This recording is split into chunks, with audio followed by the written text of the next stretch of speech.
Mesdames, Mesdemoiselles et Messieurs, bonsoir à toutes et à tous.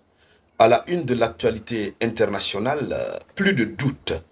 Oui, le voyage qui a été effectué par Sergueï Shoïgu, secrétaire général du Conseil de sécurité russe, du côté de la Corée du Nord, sa rencontre avec Kim Jong-un, sur laquelle rencontre planait des doutes sérieux. On se posait des questions. Est-ce que c'est pour ça? Est-ce que c'est pour ça? L'OTAN même se demandait, c'était quoi l'objectif? En réalité, le doute s'est évaporé. Tout est désormais clair. Les nouvelles ne sont pas bonnes pour l'OTAN. Mauvaises nouvelles pour l'OTAN et l'Union européenne. Dames et messieurs, la Corée du Nord, qui est un allié essentiel pour la Russie, la Corée du Nord qui a un pacte avec la Russie, un pacte militaire stratégique, au nom duquel pacte l'article 4 autorise les deux nations à se lever contre n'importe quelle nation, se leverait contre une des deux nations. La Corée du Nord s'est apprêtée depuis un certain temps. On a vu Kim Jong-un qui a supervisé tout récemment des activités militaires, la production, il a même ordonné, Kim Jong-un a ordonné à son armée, il y a de cela 3 semaines, de se mettre en ordre de bataille, d'être prêt à la guerre. Jusqu'à ce que Kim Jong-un est allé assister à un exercice militaire où un navire s'est renversé. Ceux qui ont été à la base du renversement du navire, ils connaissent leur sort, ceux qui les attendent. Ce n'est pas moins que le repos éternel. Et dans tout ça, toutes les démonstrations que Kim Jong-un faisait, on se disait que oui, c'était pour dissuader les États-Unis d'Amérique. Oui, d'une part, c'était vrai. C'est vrai. Mais la vraie vérité, c'est que Kim Jong-un se préparait contre l'OTAN. Lorsque l'heure va sonner, en synergie avec la Russie, qu'est-ce qu'il faut faire? Dames et messieurs, ce voyage stratégique, juste au lendemain des frappes massives otaniennes sur la Russie,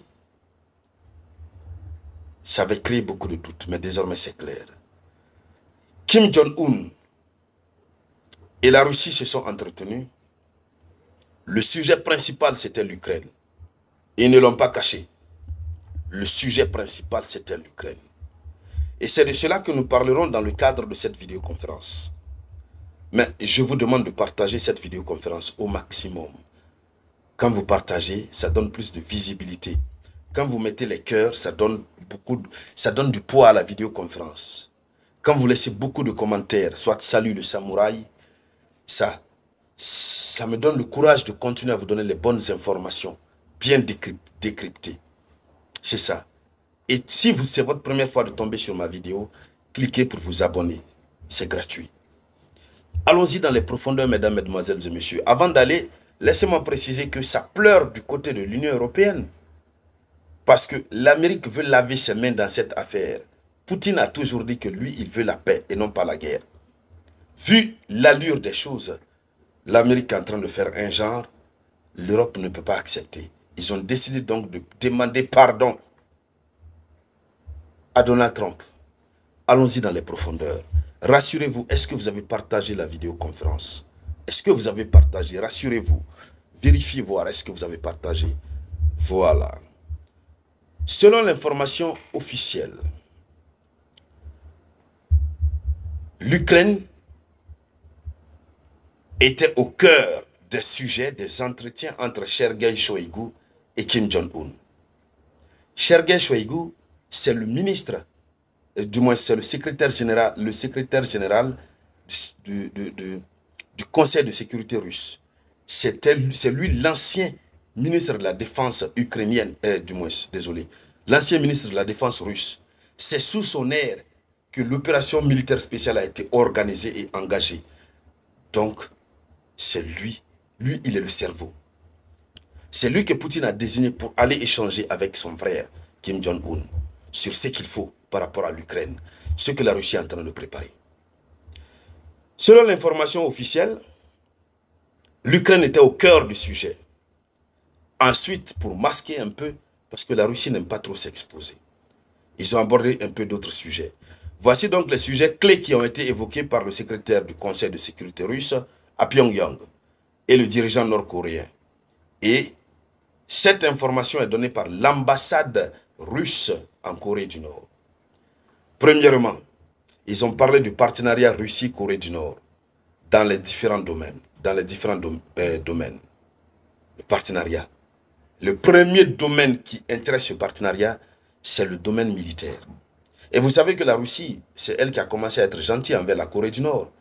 La Corée du Nord voulait avoir un satellite en orbite en 2024, début 2024. Je crois fin 2023 ou début 2024. La Corée du Nord a lancé à plusieurs reprises son satellite. La Corée du Nord a essuyé un échec cuisant. Il a fallu que Kim Jong-un vienne en Russie et que la Russie, Poutine lui offre le cosmodrome, un de ces cosmodromes, là où ils ont procédé au lancement et ça a été une réussite. Depuis lors, Kim Jong-un, il mange, il respire Poutine, parce qu'ils ont les mêmes philosophies.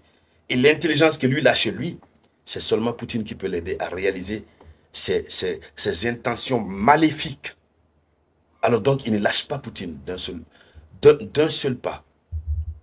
Donc, ils ont parlé de la question de partenariat. Ensuite, ils ont parlé de la situation autour de l'Ukraine. On en a parlé déjà. Mais surtout, ils ont parlé aussi de la situation de la péninsule de Corée. Ce que l'Amérique est en train de faire à la Corée du Sud.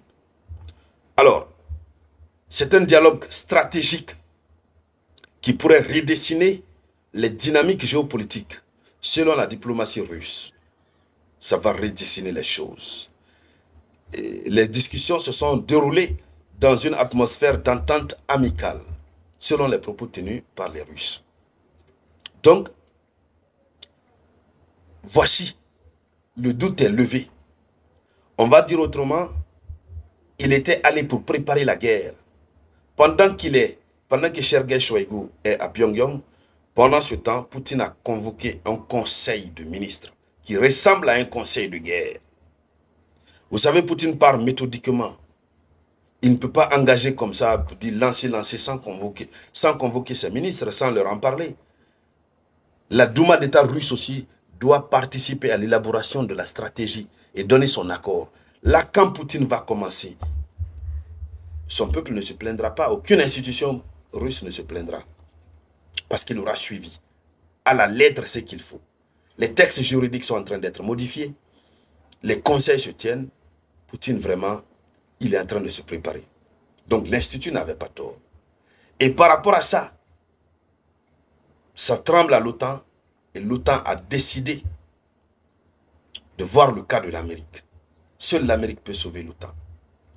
Dames et messieurs, dans la prochaine vidéoconférence, nous allons revenir avec de nouvelles informations accompagnées de certains détails de ce que nous venons d'avancer. Merci donc à toutes et à tous de partager la vidéoconférence au maximum. Je vous reviens tout à l'heure avec de nouvelles actualités. C'était la voix de votre unique samouraï.